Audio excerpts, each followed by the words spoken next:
let's shoot for three different things. Uh, the overall topic is the resurrection of Jesus, but within that, I would like to talk about a definition of the gospel. What I'm going to argue, at least three doctrines are present in the definition of the gospel. Not that nothing else ever gets mentioned, but those three are the keys. And one of them is the deity of Christ. I want to talk about that in detail.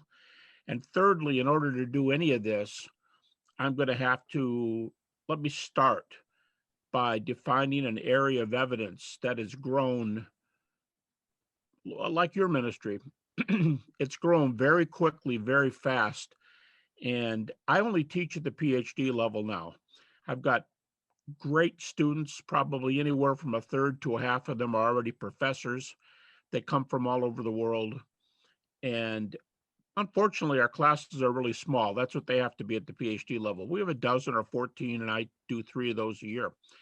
And when I first brought this up with them, this first topic, it's the background to work into deity and resurrection. I'll mention the death of Jesus too. Those are the three. But they looked at me like, what? Now, these are PhD students, and we're not doing a very good job getting this first point across. There's an amazing evidence. I'm kind of at the point where I'm willing to say it may be the strongest single area. It isn't evidence, but it's the strongest possible area, perhaps, from which we draw these evidences. It's a milieu. And so let me start with that. The New Testament has dozens of little tiny creedal passages. Now, when you think of a creedal passage, you might think of the biggies, Nicaea, Chalcedon, what are called the ecumenical creeds, because they're pretty much shared by Orthodox Christians in whatever branch of Christianity they're in.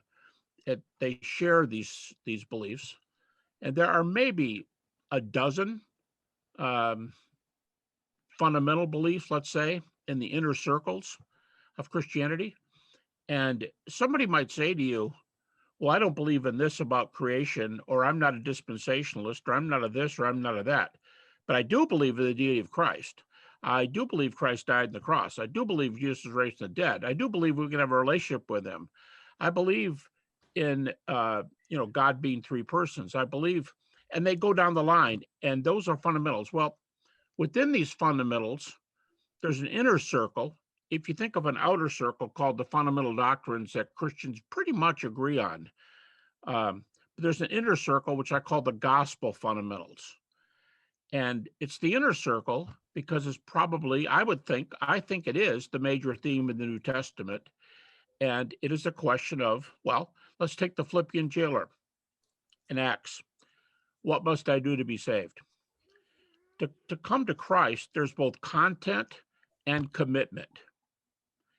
And when I discuss content and commitment, let me put it, I like to use this illustration. Marriage. Now, I don't know how marriage is performed all over the world, but I've done a fair amount of them, and there's usually thought to be two things. You get to know somebody, and people differ on how well you need to know the person. Some people, they stay engaged, or they hang around together, or they're involved for, many years. And then they, quote unquote, tie the knot. They say, I do. That I do is just two words, I do. And in a lot of the Western countries, we say, for better or worse, rich and poor, till death do we part. And I do commits a lot of your life across a very broad theme. It commits living with somebody, being tied down, being married, having children, figuring out finances, education, what to do in times of sickness. It's a many, many faceted topic. And yet you get in the door by saying, I do.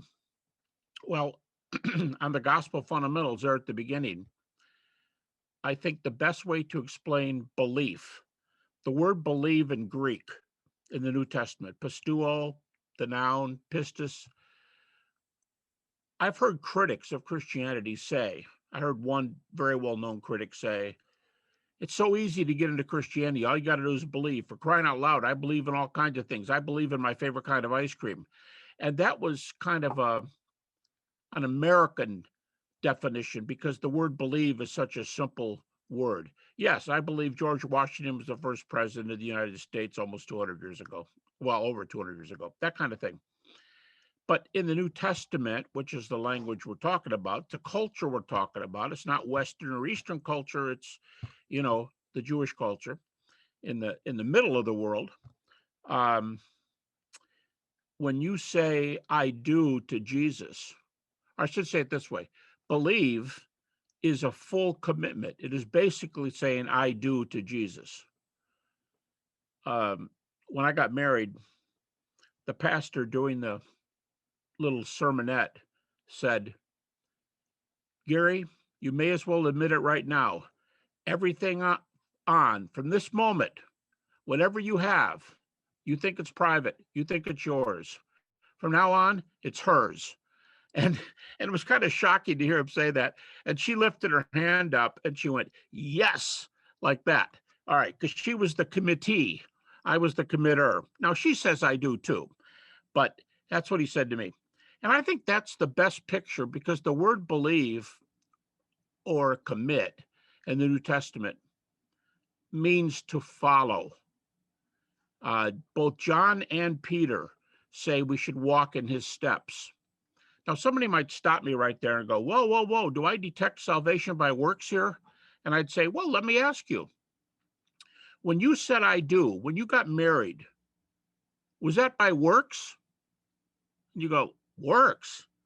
No, we hadn't done anything. We're standing up on the stage, we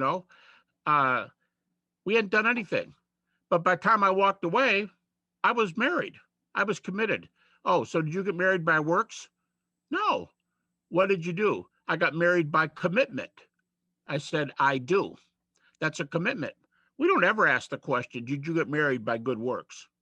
And a person who, thought about this a little bit would say, marriage comes first. You could have done things with the person way before that. You could have walked and talked and got to know. I mean, after all, that's what you're supposed to do, right? But the doing comes after you say, I do. And people have that classic issue with Paul and James. Paul, Ephesians 2, James 2. James says, he didn't say by works. He said, your faith will be made known by your works. Paul says in Ephesians 2, it's often missed, by grace you're saved by faith, not of yourself, not of works. Very next verse, we are his workmanship, created in Christ Jesus unto good works. It's a matter of a preposition, as a lot of things are. You're not saved by good works, you're saved unto good works. In fact, my personal belief is what you do for Christ before salvation doesn't, really help you. It might, to use Jesus' words, it might get you fewer lashes. That's nice. But it doesn't get you to heaven, your works. But after you come to Christ, everything you do for Christ, in my book, my view, determines the capacity to which you will enjoy eternity. And you say, well, that sounds like something you cooked up yourself. Well, sort of I did, but in Matthew chapter 10, Jesus said, whoever gives a cup of water to one of these will not lose their reward. If a cup of water or something equivalent is a work that is rewarded, we have a lot ahead of us. But notice, it's after you've already started following Jesus. He says that to his followers. So just that little introduction, three things in that inner circle, I would say. Minimum of deity, death, resurrection. Whenever the gospel is defined in the New Testament, deity, death, resurrection is arguably present there. And to those three things, if you want to call this a doctrine, to those three things, you append your faith. You're saying I do, not, look, folks, I love history, okay? I've written, 40-something books, and half of them are on the resurrection. But I don't say yes to the resurrection of Jesus. I say yes to the Jesus who was resurrected. Does that make sense? When you say yes to a person in marriage, you don't say yes to beautiful, smart, really intelligent, we get along, I just like our working together. This person has so many qualities. You don't say yes or I do to qualities. You say yes to a person who has qualities. And when we say I do to Jesus, we say I do to a person who has qualities, or in theology, if you want to be a little more specific, attributes. Now, we have attributes too as human beings, but when you say yes to Jesus, you're saying yes to the one who is deity, who died for us, who was raised from the dead. We're not saying amen. I mean, so you know what I mean? We sort of are, but we're saying amen to the person who died, not to death per se, not to deity generally, but to the person who is deity. All right, so that's the inner circle. I like the verse in Romans 10:9, and this will get us right into these creeds that I just introduced. Romans 10:9, if you confess with your mouth that Jesus is Lord and believe in your heart that God's raised him from the dead, you'll be saved. Think about that reference for a minute. If you can, if you confess with your mouth that Jesus is Lord and you believe in your heart, remember, if you said I do in your heart to the fact that he died and was raised from the dead, you'll be saved. Now, just right after that, Lord can mean different things. Lord can mean sir. Lord can be a boss. Lord could be a judge, your honor. But in the New Testament, when it says Jesus is Lord, Paul tells you what the definition is, because right after he quotes Romans 10:9, he quotes the Old Testament and he quotes the passage, whoever calls on the name of the Lord will be saved. The word Lord in that passage is Jehovah. Now, you want to talk about something sobering. That word, whoever calls on the name of the Lord is Jehovah. You go, well, yeah, I know, and that's so holy in the Old Testament. The name of God often wasn't even pronounced. That's correct. But Paul is saying when you believe that Jesus is Lord, that's the kind of Lord he's talking about. The kind of Lord that participates in the Godhead, deity. Now, Josh tells me that you folks have done a lot of studying on Richard Bauckham. Bauckham's argument, Jesus and the God of Israel, is quite profound, but this is one of his major arguments. You know, Jesus was believed to be deity because the early Christians used Old Testament verses that applied to Yahweh and applied them to Jesus. And he refers to it as a type of ontological, a big, $2 philosophical term. But ontology has to do with being and metaphysics and who you are and who God is and who I am. Uh, Jesus's ontology has to do with identity, according to Bauckham. The New Testament shows Jesus' identity with the Godhead. This is heavy stuff, but it's deity. And death, I just co-authored an article on the death of Jesus for a medical journal, a secular medical journal published our article. And we talked about what is death by crucifixion, what happens, how do you die. I'm getting ready to use some of that material in a lecture coming up here, Lord willing, in a few weeks at one of the seminaries where I'm a visiting professor. And one of the lectures I'm giving is 20 evidences for the crucifixion of Jesus. There are a lot of evidences. Now, remember, the minimal facts argument says I will only use data that critical scholars admit. Well, who's critical scholars? Well, a critical scholar could be a believer, but here's the definition of a critical scholar. A critical scholar is a person who has a terminal degree, usually described as a doctor's degree, in a specific field. In other words, critical scholars on the historical Jesus are specialists on the historical Jesus. You don't have to be a believer. I read more atheist critical scholars, agnostic critical scholars, non-Christian critical scholars. You say, sounds like you're making a judgment. No, they're telling us who they are. And they say, I'm an agnostic, or I'm not a Christian, or I'm Jewish, non-Christian. And other kinds of skeptics, atheists, agnostics, Jewish, other religions, other skeptics. I use their data because they are either not Christians or extremely skeptical, and B, admit all my information. So I want to make clear that these 20 evidences for the crucifixion are according to their standards of what makes evidence. For many of our people, you'd argue like this. Well, the book of Matthew says, and Matthew's inspired. The book of John says, and John's inspired. I can't say that with my clientele, and maybe you can't say that with your clientele.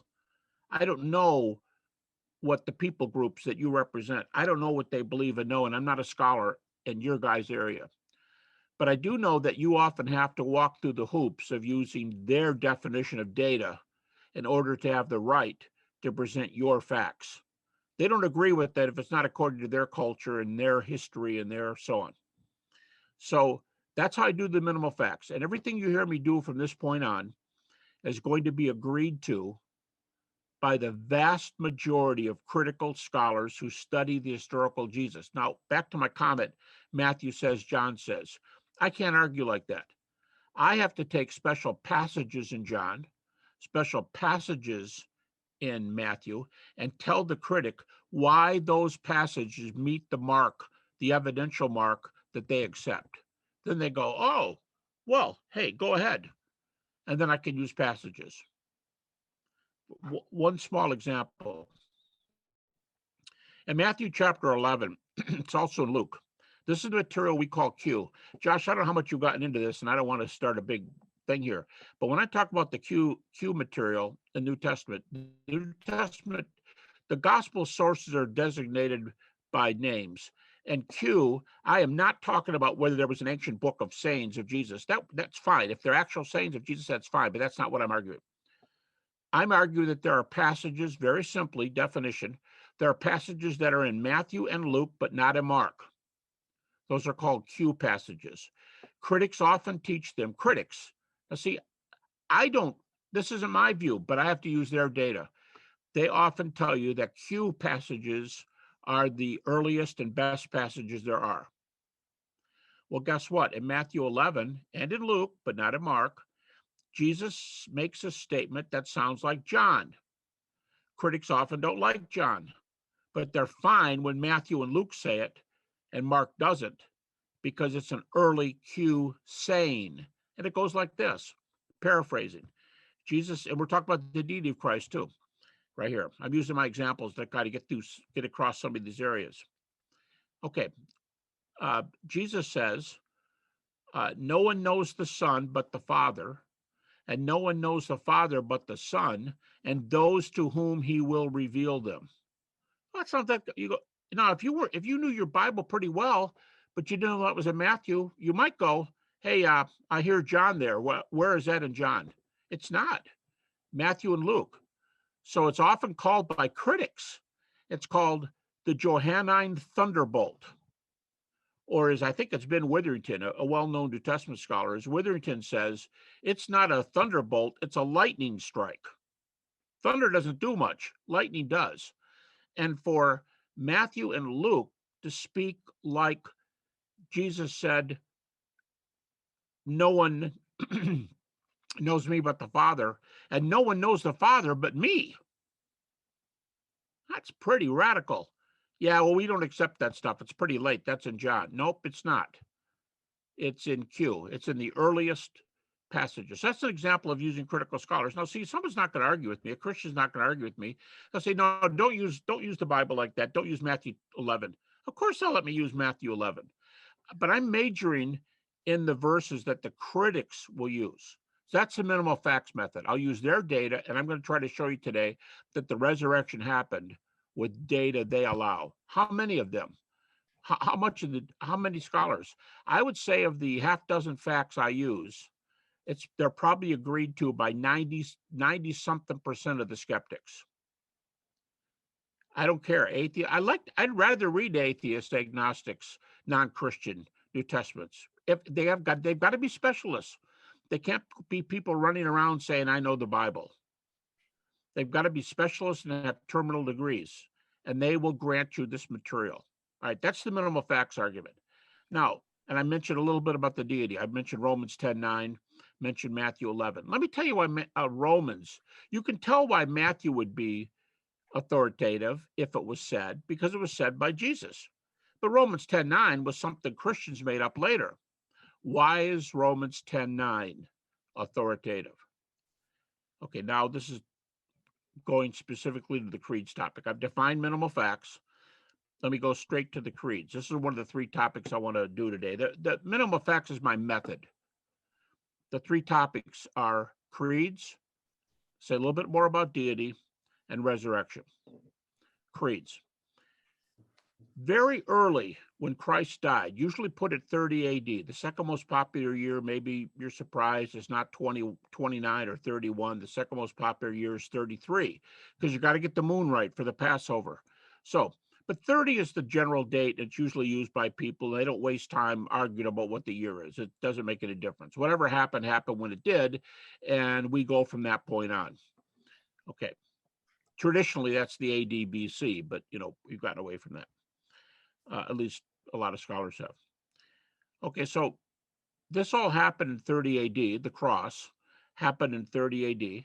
And immediately afterwards, they began preaching the gospel. You go, the critics admit that? Because I'll tell you what the most popular theory was 20 years ago. 20 years ago in the Western world, I'm mostly talking North America, Northern Europe, South Africa to a good extent, and many other places around the world selectively. Australia would be like this, New Zealand would be like this, but in the Western world, as I said, they've got their methods of research. I just defined those, but they used to say this. Two of the most prominent scholars in the world, I've heard them say personally to me over a meal, a private meal. Both of them said to me, I used to take by the way, I tell you who they are, Richard Bauckham and James D.G. Dunn, who unfortunately just passed away about, I don't know, maybe about a year ago, from Durham, University of Durham. And Bauckham from, he taught in Scotland for years. And then he retired in the Cambridge area and as a researcher at a college there. And they took this view. It was very common. Raymond Brown, an American, he's probably the American equivalent of Bauckham and Dunn, who are Brits. But Raymond Brown passed away in the 90s, but he was a very prominent American critical New Testament scholar. And Raymond Brown said this: if Jesus had returned in 100 AD and read the Gospel of John, he would have said, that's where I was going. In other words, the idea is John is the gospel that emphasizes deity the most, and it basically took 60-ish years to unpack the heavy things that Jesus was teaching. And Matthew does it, Luke does it, Mark's the earliest, believed by almost everybody, then Matthew, then Luke, then John. But John says the most about deity. Well, according to Raymond Brown, Jesus would have said, John got it right. It just took the church 60 years to unpack what I was saying, like I am passages and before Abraham was. Okay, that's not the most sophisticated view today, but I think Raymond Brown is correct that most people think that it took about 60 years for Christology to, Jesus taught it, don't get me wrong, Jesus taught it, but it took a long time to develop and sink in because you just don't get that heavy stuff. And then all of a sudden he's crucified and people forget things. They get scared. They go into hiding, we hear in the New Testament. And it takes a while for this stuff to come back out. Well, Bauckham and Dunn changed their views. And here's the new view. I'm going to tell you a sentence if you haven't heard this before and you're into theology. It's shocking. It'll grab you. And it's very useful in your apologetics. And Bauckham repeats it, but Bauckham wasn't the first one to do it. The sentence is, the earliest Christology is the highest Christology. The earliest Christology is the highest Christology. So let me say that this way. Coming out of the gates in 30 AD, there were a lot of these little tiny creeds, which I want to define for you in a moment. But the earliest Christian preaching had Jesus already, ready for this? Already pre-existent, a man pre-existent. How long take you to figure that one out? Like immediately. How about Son of God? Yep. Lord? Yep. One German scholar, Oscar Coleman, years ago said Lord might be the loftiest of all the names for Jesus, even loftier than when he's called God in the New Testament. Because Lord in the Old Testament is it's the equivalent when it gets translated into New Testament, it's the equivalent of Jehovah. Wow. The earliest Christology, the highest Christology. So in the traditional argument is Jesus shared his Father's nature, but I hate using this word because used another way it's a heresy, but I don't know a better word. Orthodox theology says Jesus shared God's nature but was subordinate in position. Now understand, if you say Jesus is subordinate in deity, in other words, he's a little God, that's heresy. That's heresy. He's subordinate in position only. That means he was Jesus says it over and over again. John is the book that says the most times Jesus is God. But think about this. It's also the book that says the most times, I can do nothing but what I see my Father do. I can do nothing. I'm the obedient son. I do what my Father tells me. Wow, that sounds like it's subordinate. Well, yeah, but in position only. Let me give you an example. In the Army, if a general tells a newcomer, go clean the bathroom, go carry these sacks of sand down to the river's edge, the newcomer, the private, does it because the general told him to. He's taking orders, but he's no less of a person than the general is. As a human being and his worth in God's eyes, the private is as much of a person as the general is. Here's another example. Let's say the general says, go carry these sandbags down to the river. And the private says, yes, sir. But that night, they're on the bowling team for their, let's say, school they go to. In this country, it'd be Air Force, Army, Marines, Navy SEALs, whatever. That night you go for your bowling team, and the private is the captain. And when the general bowls the ball in a poor manner or hits the ball in a baseball game, the private says, I've told you before, when you want to get the 10 pin, take a step 2 boards to your left or right. And the general might say, yes, sir, to the private. You see what's happened? Roles change, but they're both equally humans. And that's where the pro-life thing comes from too, concerning fetuses. But back to what this means. Jesus was the obedient son. His Father was boss, if you want to say it that way, but that doesn't, boss in terms of taking orders, but it doesn't compromise Jesus's person, his identity. And that's back to Bauckham. The earliest Christology is the highest Christology, and Bauckham calls it the theology of identity. That's personhood, not you're the captain of the bowling team or the baseball team. All right, so deity is very, very important. Now, here's the problem, though. This message was preached immediately. Really? Critics admit that? Well, let me tell you one. He just passed away, unfortunately. Gerrit Ludemann, the very well-known atheist New Testament, the German New Testament scholar, wrote a lot of books. He wrote 2 books against the resurrection. He wrote more than 2 against the resurrection. Did not believe in the resurrection. Like I said, an atheist.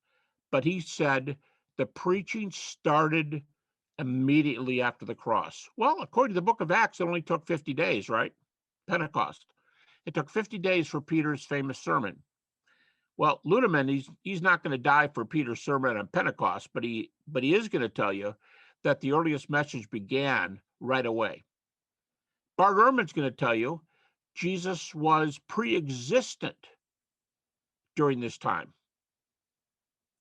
That means he was believed to be pre-existent. Bart Ehrman, the North American atheist, New Testament scholar, he doesn't think Jesus was pre-existent, but he said the early Christians did. Now, why is that?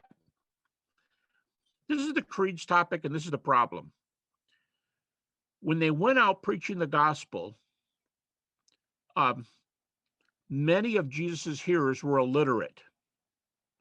In fact, scholars say anywhere from 70 to 90% of Jesus's followers probably couldn't write their name. I shouldn't say Jesus' followers, Jesus' hearers couldn't sign their name. How do you teach the gospel of at least the deity, death, and resurrection of Jesus? How do you preach it when your people can't take notes? Most likely won't remember it because they've not been schooled in schooling. They haven't taken how to study type things. So how do you do it? And here was the answer. First, you preach it. And coming out of the gates, this message was preached. What's called high Christology. High Christology, which is identity with God's nature, though subordinate position, yes, that's rarely stated, but equal in identity of nature, died on the cross, rose from the dead. But the people go, that's fine. But they walk away and they don't remember it. They don't know how to take notes. They can explain it to somebody. And this is heavy stuff. It'll almost always get explained wrong to people. So they probably, early Christians probably no doubt made some people heretics.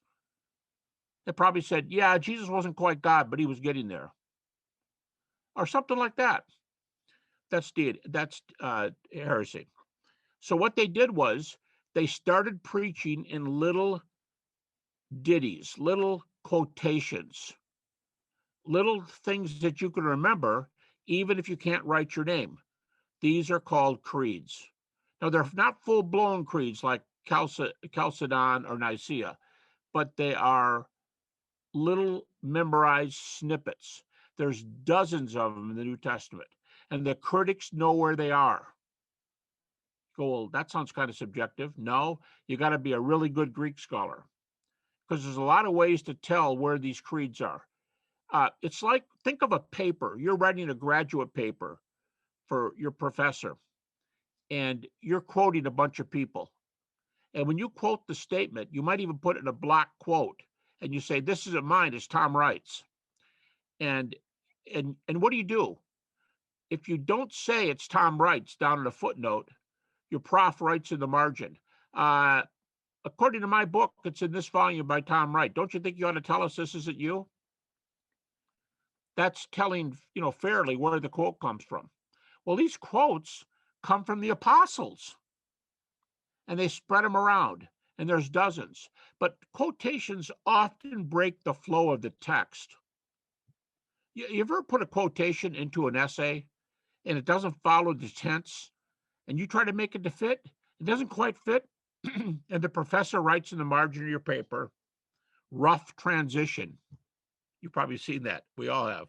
Rough transition. Make it a little bit more smooth when you go into a quote by somebody. Take a little care to make your sentence blend in with theirs, but then put the quotation marks there and tell us where you got it. Okay, that's what creeds are in the New Testament. Now, in America, we have a lot of examples of these little ditties. We have secular examples. We have religious examples. Here's a couple popular secular ditties to get a child who can't read or write to say these little things, which might be a step, a preschool step in learning. Here's a couple. Row, row, row your boat gently down the stream. Merrily, merrily, merrily, merrily, life is but a dream. Boy, that's a horrible philosophy. Life is but a dream. But anyway, you get the point. Row, row, row your boat. Here's another one. Jack and Jill went up the hill to fetch a pail of water.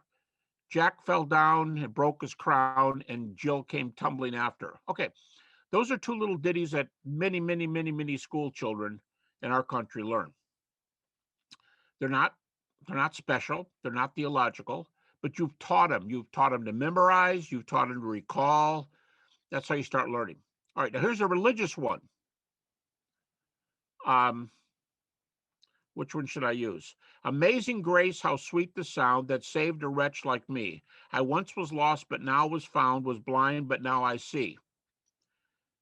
Can I sing that song and not write my name? Yeah, I can quote a hymn. I can quote a little secular ditty. That's what the disciples are trying to get across by doing these little creeds. Romans 10:9 is a creed. If you confess with your mouth that Jesus is Lord and believe in your heart that God raised him from the dead, you'll be saved. And in the Greek, it's going to have a cadence to it.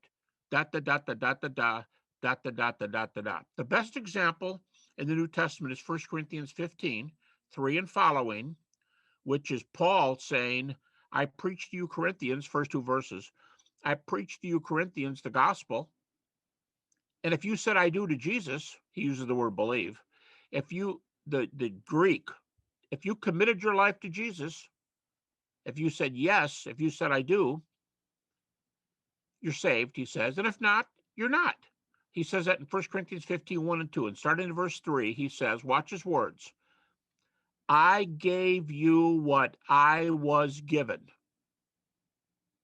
And here comes the quote. That's his lead in. And here's the quote. How Christ died according to the scriptures. Christ died, was buried, rose again according to the scriptures, and appeared. Twice it says according to the scriptures, and appeared. And then comes this earliest list of appearances to Peter. There's 2 to individuals and 3 to groups. The groups are the 12, all the apostles, and 500 at once. And it says 500 brethren. It's possible that means 500 men. And like the feeding of the 5,000, they didn't call out women and children. There could have been 1,000 people there in that appearance. Could have been. That's the most famous creed in the New Testament.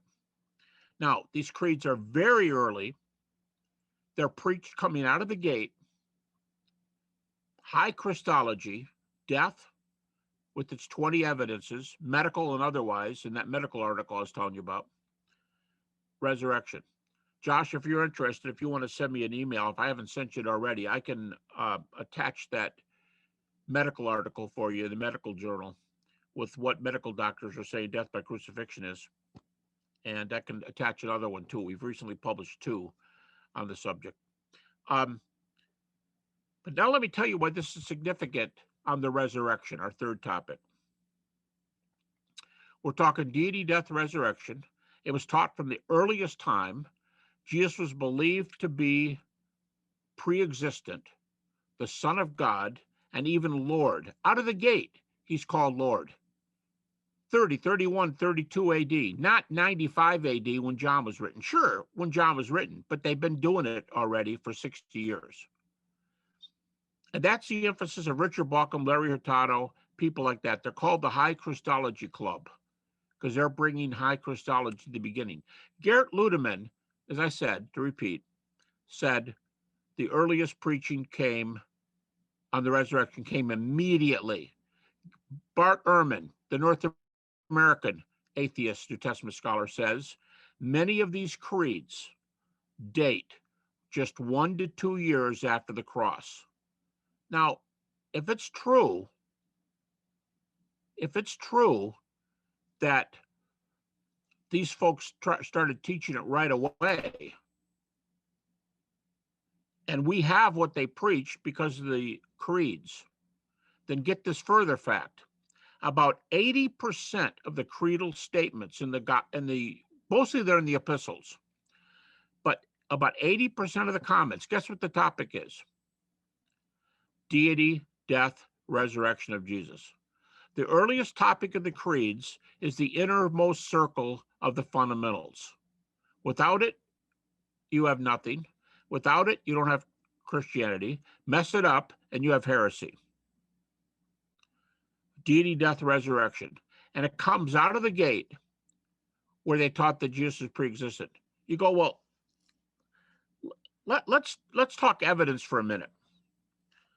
So Paul's not a Christian out of the gate. He's a persecutor. Bart Ehrman, back to the atheist New Testament scholar. Notice I quote these guys because I figure if they're going to give it to you, you should use it. If they should give it to you, it's probably got good evidence behind it, and it does. Bart Ehrman says that these creeds usually date 1 to 2 years after the cross. They generally originated in Jerusalem.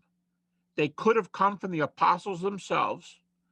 And when Paul is saved and goes up to Jerusalem, we'll get touch this in a minute, went up to Jerusalem 3 years later to meet Peter and James, Bart Ehrman says he may have gotten all the creeds that he quotes in his epistles. He may have gotten them right there. Now, let me do a little timeline for you. This is very, very important. Let's say the cross is 30 AD. I don't care if it's 33 AD. All it does is back everything up 3 years. It actually puts it closer to the New Testament book, so it's actually more evidential. But let's say the cross is 30 AD. All right, what's the next line over? That's Garrett Ludeman and others saying immediately high Christology and the gospel data, deity, death, and resurrection is being taught. So the cross, immediate preaching of the gospel. Now, where's Paul at this time? Taking people captive, maybe killing them, sitting there when Stephen's stoned. Paul himself said, I captured these people, took them to court, and I testified against them when it came to their death. When it came to a death sentence, I testified against them. Paul doesn't really ever say he killed people, but he did say he testified against those, and that helped send them to their death. Paul probably knew these early creeds. He comes to Christ. Everybody dates the conversion of Paul at 2 to 3 years after the cross. So if the cross is 30, Paul's conversion is 32 to 33. That gives him 2 to 3 years to hear these creeds that he thought were horrible, stupid, heresy, disobeying the Old Testament. Don't forget, Paul said he was a Pharisee. Paul hated this message. Probably, I picture nothing making Paul angrier than these early creeds, because they encapsulated the earliest Christian message of deity, death, resurrection. And Paul saw to it that people went to jail or worse for this. But then on the way to Damascus, in +2 or +3, he meets the risen Jesus. In Galatians 1, footnote, critics will accept 7 of the books that have Paul's name on them. Of the 7, I'll give you the sources here real fast, but they'll let you quote these books. They don't think they're inspired, but they think that Paul was a scholar. He was a Pharisee. He's a scholar. Just read his stuff. He's very intelligent. He knows how to put an argument together. And he wouldn't lie. He might be wrong. This is the critic's view. Paul might be wrong, but he wouldn't lie purposely. So when Paul talks, you can believe that that's what they believed.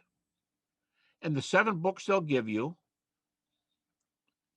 Romans, 1st and 2nd Corinthians, Galatians, Philippians, 1 Thessalonians, and Philemon. Let me give you those again. The first 4 of the Pauline books, according to the canon: Romans, 1st, 2nd Corinthians, Galatians, that's 4. Philippians, that's 5. 1 Thessalonians, that's 6. Philemon, that's 7. And they'll let you quote this. And so Paul's hearing these creeds. He mixes the creeds in his epistles. You can find many of them there.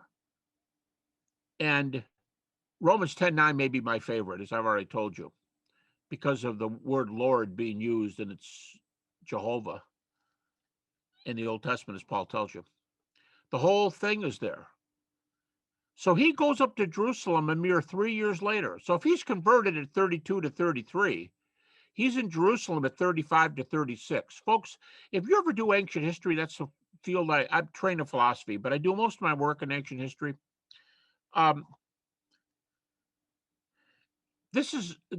don't find this in ancient history. You especially don't find it in religious history. If you've never heard this before, and you can adapt it to your own ministry, but Alexander the Great, secular example, earliest biography of Alexander the Great. There are earlier ones, but we don't have them. We may find them someday. We don't have them now. Earliest biography of Alexander the Great, almost 300 years later, 280. The best biographies of Alexander are 425 to 450 years later, almost half a millennium to write about the greatest military general, it said, who lived up until that time, about 300 BC. And those two sources are Arrian and Plutarch. Arrian and Plutarch, writing almost a half a millennium. You go, well, you're just picking a bad example. Actually, it's not a bad example at all. Some of the Caesars, Suetonius's 12 Caesars, written about 120 AD. He talks about Julius and Caesar Augustus. Julius Caesar, Caesar Augustus, first two.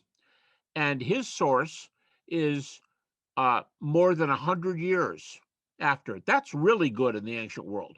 100 years is really good. When Bart Ehrman does his history of the early church, he lets you use sources up to 100 years later. So he lets you use sources from 30 AD to 130 AD. That goes beyond the canon. And then you have to take the separate, to play this game, you got to take the separate verses out that you want to use and evidence those verses. That's how critics argue. Okay, so back to Paul. He's in Jerusalem at 35 or 36. That's 5 to 6 years after the cross. He meets with Peter and James for 15 days in Galatians 1. Let me remind you the theme of the book of Galatians. It's real simple. Paul says, here's the theme. It's all about the gospel. Make it too big, it's heresy. Make it too small, it's heresy. Keep it on the deity, death, resurrection of Christ, right about there, that's fine. It's all about the preaching of the gospel. And in that context, he goes to Jerusalem at +5 or +6, talks to Peter and James for 15 days. Here, if I were Paul, here's what I would most want to have asked Peter and James. Hey, y'all hear that I came to Christ on the way to Damascus?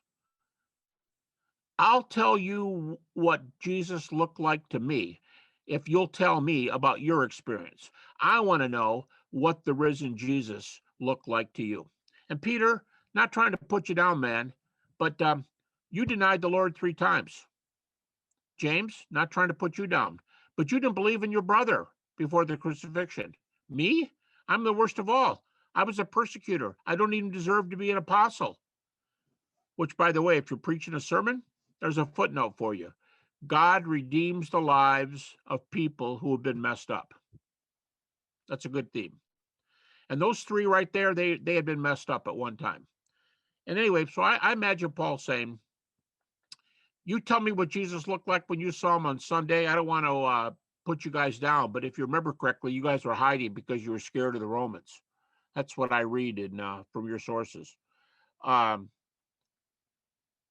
I went after people, but God got a hold of us. That's what I want to know. Well, in Galatians 2, he goes back to Jerusalem again 14 years later. And guess who's there? Paul's there. Peter's still there. James, the brother of Jesus, is still there. And John is there. What's significant about these? They're the big 4. Nobody in church history are more influential than those 4. Paul, Peter, James, the brother of Jesus, and John. 2 of the 12 and 2 more, Paul and James, who are called apostles. They're there. And in 35 to 36 AD, what's their topic? This will bring this whole thing around, coming to our conclusion. The topic is Galatians 2:2. Paul said, I set before them the gospel I was preaching to see if I was running or had run in vain. Go, what?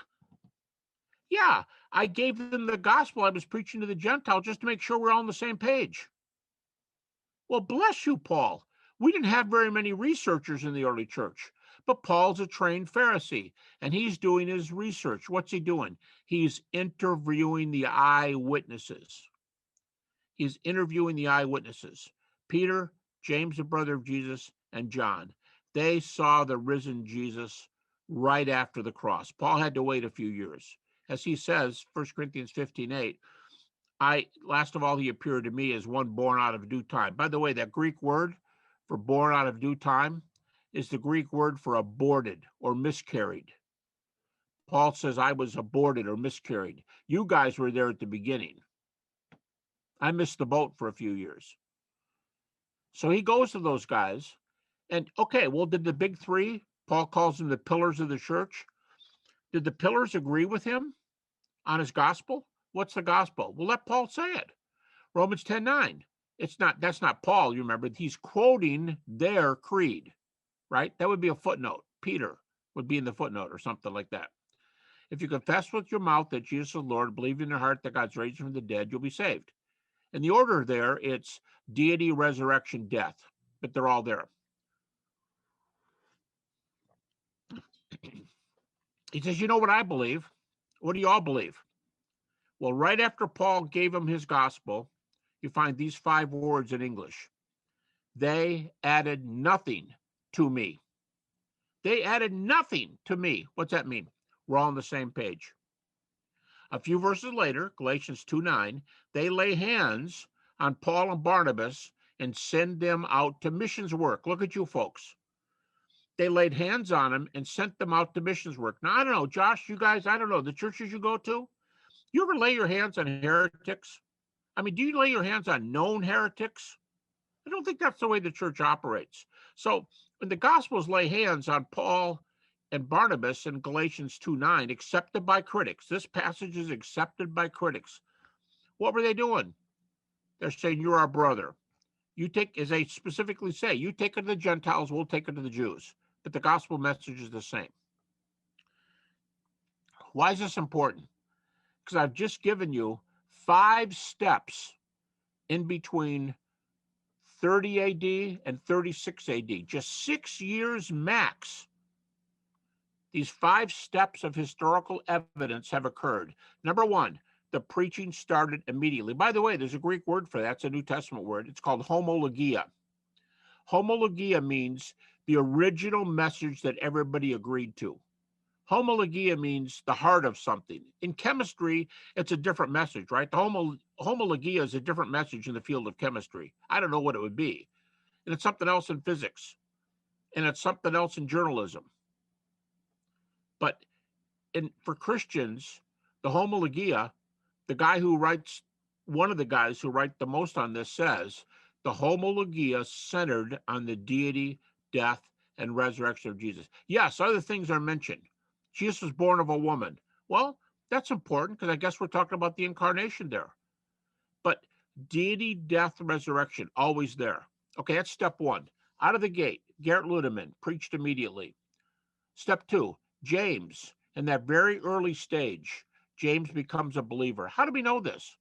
Because James and his brothers didn't agree. And this is a difficult question, but it actually says in the book of Mark that his countrymen, when he went back home to preach Jesus, they thought he was out of his mind. The Greek word is he was in 2 minds. He was mentally ill. And it seems from the passage in Mark 3 and Mark 6 that Jesus' family agreed. That's rough.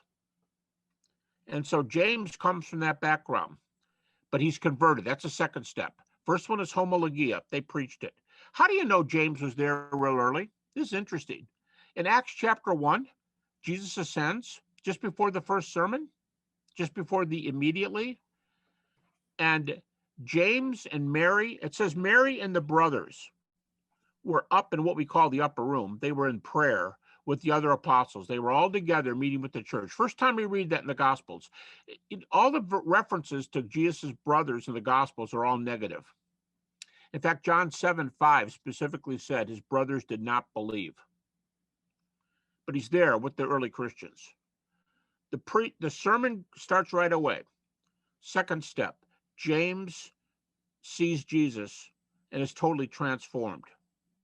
That's the second of the levels here. Third, you got those pre-Pauline creeds.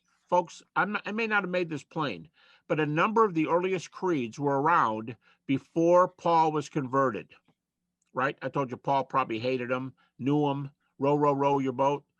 Um, you know, our hymns that we sing, those are creeds. So number one, they preach it immediately. Number two, James comes to the Lord. Number three, the pre-Pauline,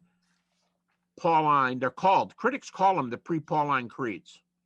4, Paul's conversion, just 2 to 3 years later, Paul's conversion, and his first trip to Jerusalem. He makes a second trip, but that one's years later. I'm trying to argue that these 5 things were present by 36 AD. These 5 things are present by 36 AD. Once again, homologia, immediate preaching of the gospel. 2, James, conversion. 3, the development of pre-Pauline creeds. 4, Paul's conversion. 5, Paul goes to Jerusalem. And let me tell you guys something that might be kind of shocking. I think we'd have to argue about this, but Paul's number one contribution to Christianity could be his being the greatest missionary ever. Could be his being the greatest theologian ever. But I tend to think, and it kind of falls in with all these, Paul's greatest contribution to Christianity might be those 2 trips to Jerusalem to meet Peter and James, and later Peter, James, and John, because he got their agreement that they were all preaching the same thing on the inner kernel of the deity, death, and resurrection of Jesus. And by the way, if you want a verse to back this up, besides the ones I already gave you, they added nothing to me and they gave him the right hand of fellowship. In 1 Corinthians 15:11, right after Paul gives the creed, he says, whether it is I, the apostles, he just got done talking about them, whether it's I or they, so we preach and so you believe. Paul's saying, I don't care if you get this message from me. If you don't get it from me, go talk to Peter. Go talk to James. Go talk to John. Believe me, you're going to hear the same thing. We worked this out. 1 Corinthians 15:11, great verse that critics accept because they accept 1 Corinthians, because they like Paul. So 5 steps. There's nothing like it in ancient history to have this much data, especially religious history. Okay, I told you about Alexander. How about the other folks? Well, Zoroaster in the Middle East, earliest theological publications, ready? 1,000 years after he died. Buddha. I've got a book on my shelf. I'm in my study here. I got a book on my shelf right over here on the left. It's called The Buddhist Scriptures, written by a PhD Buddhist. And he starts on, it's not page 1, but the first book page you open it to, it says this. I'm paraphrasing, juicing it up a little bit. He says, hey, to you Christians, we don't have what you have. You have the words of your Lord. We don't have the words of our Lord, Buddha. You have the words of those who studied under your Lord, Paul, and so on. We don't have the words of those who studied under the Lord. In fact, you have the words of those who studied under your Lord. We don't have those either.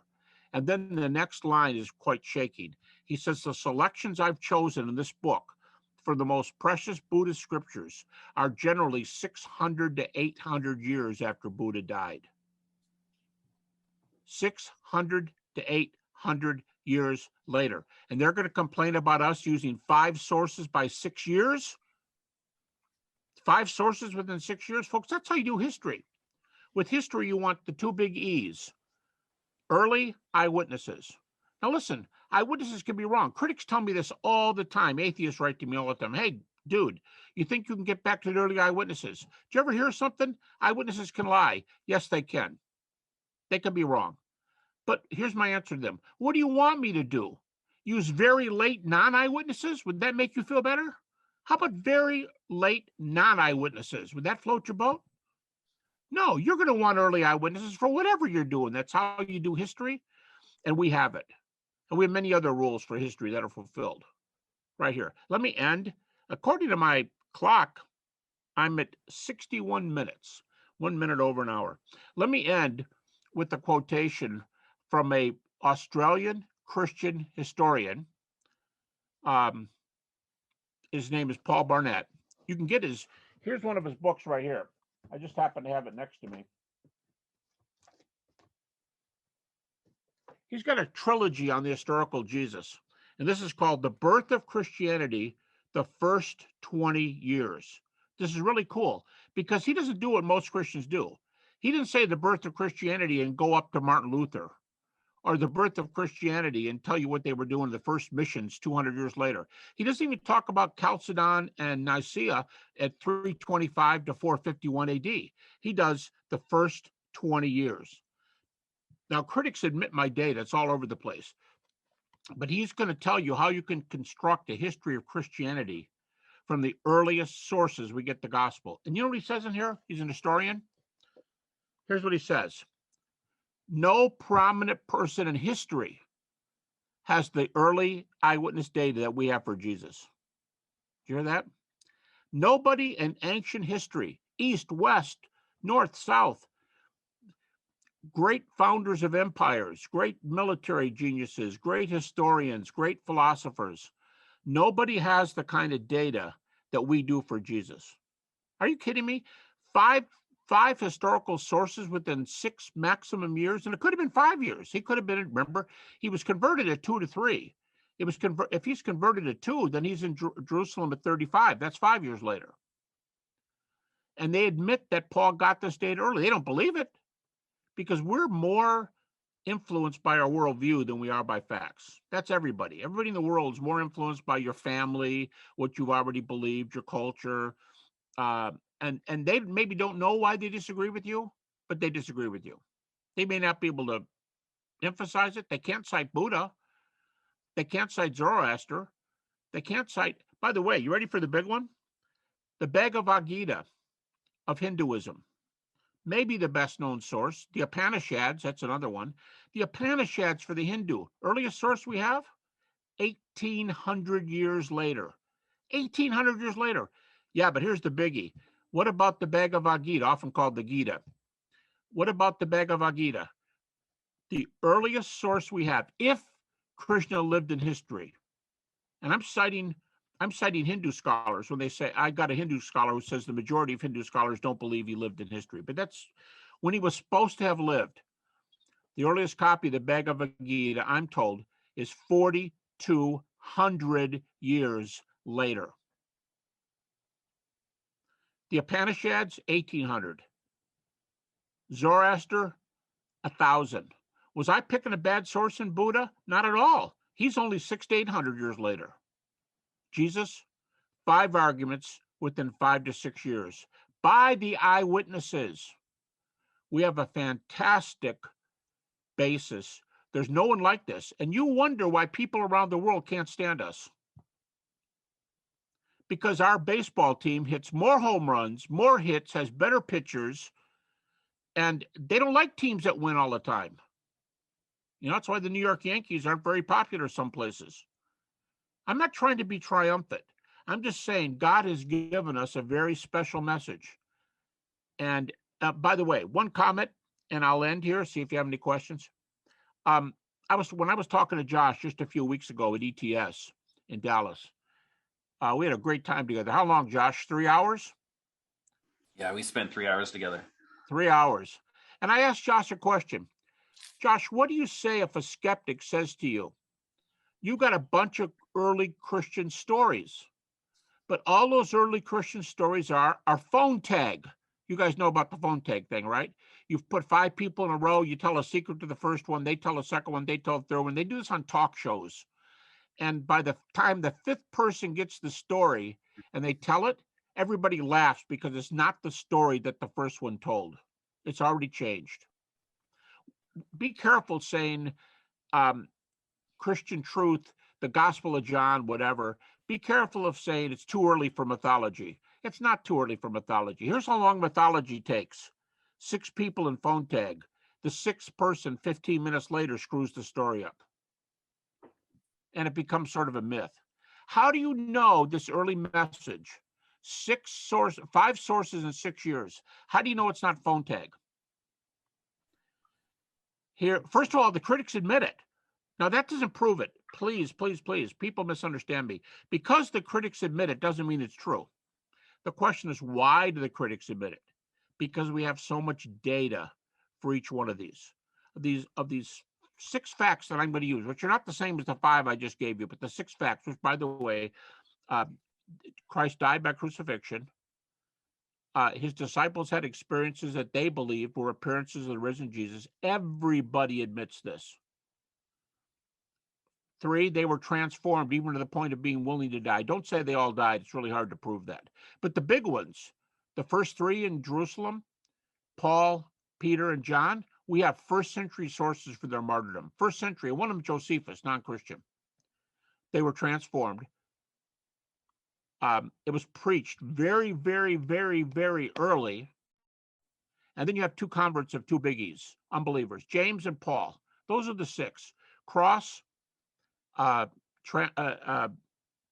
became Christians because they had experiences they believe were appearances of the risen Jesus. Their lives were transformed. It was preached very, very early, and you got James and Paul. Everyone concedes those. And Barnett says we have nothing like that in the ancient world. But here's the answer to the phone tag. How do you know it wasn't phone tag? Story keeps getting bigger and bigger. Paul is the hero here. I think the biggest thing Paul does for us is that he went to Jerusalem and talked to the eyewitnesses. How do you know it's not phone tag? Because Paul went to the eyewitnesses and did the research that he tells about Galatians 1 and again in Galatians 2. And then in 1 Corinthians 15:11, he said they're preaching the same thing I am about the appearances. Paul is the line that ties it all together because he got the research that says, I didn't ask Zoroaster what Christians believe. I didn't ask Buddha what Christians believed. I went to Peter and James, the brother of Jesus, not the son of Zebedee, James and John. I went to them. I got the story from those who saw him and who were willing to die. And at least Paul, Peter, and James, we have testimonies of their martyrdom. They went all the way to their death, which tells you they believe the message. All right, I'll stop right there. Nothing like it in the ancient world. You can take the message with you, and it's the strongest. Get this. What if God made the strongest arguments for Christianity that Moses crossed the Red Sea? 52 evidences Moses crossed the Red Sea, and all the critics will grant that. That's kind of like the Old Testament gospel. They always refer to that as salvation. That's physical salvation for them, crossing the water. But God didn't tell you in the New Testament all the evidence we have came, let's pick something. All the evidence in the New Testament came from the fact that some early Christians preached a message. That's where all the evidence is. But we don't know it's not phone tag. God gave us the greatest evidence at the most important junctions. Deity, death, resurrection. We call the gospel the fundamental of the fundamentals. God gave us the most important evidence at the most important place. And that's why it's not phone tag.